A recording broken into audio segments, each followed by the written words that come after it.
Though the Volkswagen Beetle has now come to symbolize many great things, from practicality, simplicity, to a free spirit, the original idea behind the vehicle belongs to German dictator Adolf Hitler.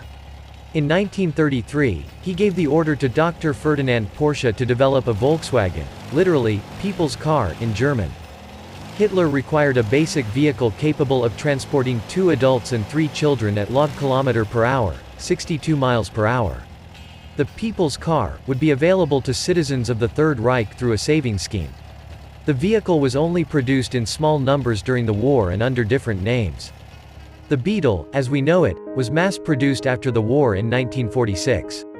Its relative low maintenance and high performance in its category led to its popularization. Beetle sales boomed in the 1960s, thanks to clever advertising campaigns and the Beetle's reputation for reliability and sturdiness. The original Beetle is one of the longest-running model lines in the automotive industry. It started in 1938 and continues to this day.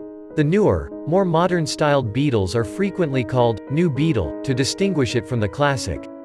Production of the classic may have started in 1938, but mass production and exportation of the car officially started in 1948. Only a handful of Beetles built earlier than the 1948 model year still exist. Of all the models to collect and restore, the split window is easily the most desirable and valuable owing to its oval bisected rear glass. This was eventually replaced by the oval rear window and eventually the larger rectangular window seen in most Beetles today.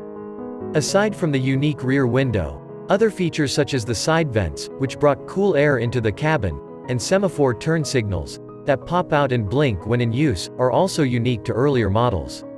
A quarter window that can rotate nearly 18 degrees eventually replaced the side vents.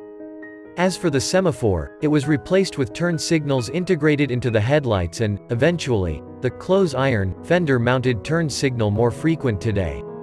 To keep costs down during its production life, Volkswagen only implemented subtle changes in both the body and mechanicals year to year. This accounts for the Beetle's recognizable appearance despite its long lifespan and the keen attention to detail required in restoring a Beetle. As such, transition models or Zweiters, sporting the shell of the previous model with improvements from the upcoming model, can be either particularly valuable in the case of early models, or have low value in the case of newer models. The classic Beetles with the least perceived value are those built in 1972 or later, when production ended in Germany and was moved to Mexico and Brazil.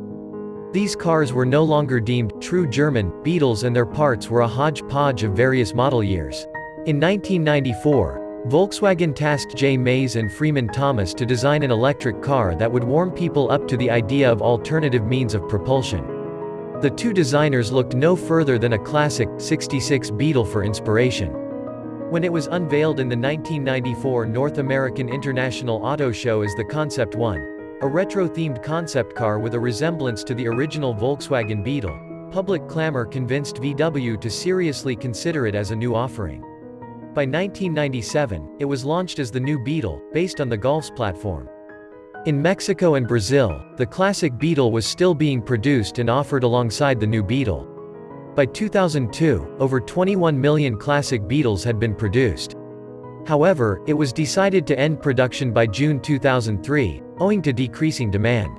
Nonetheless, its successor was already enjoying lofty sales figures, with special variants and additions being added to the range.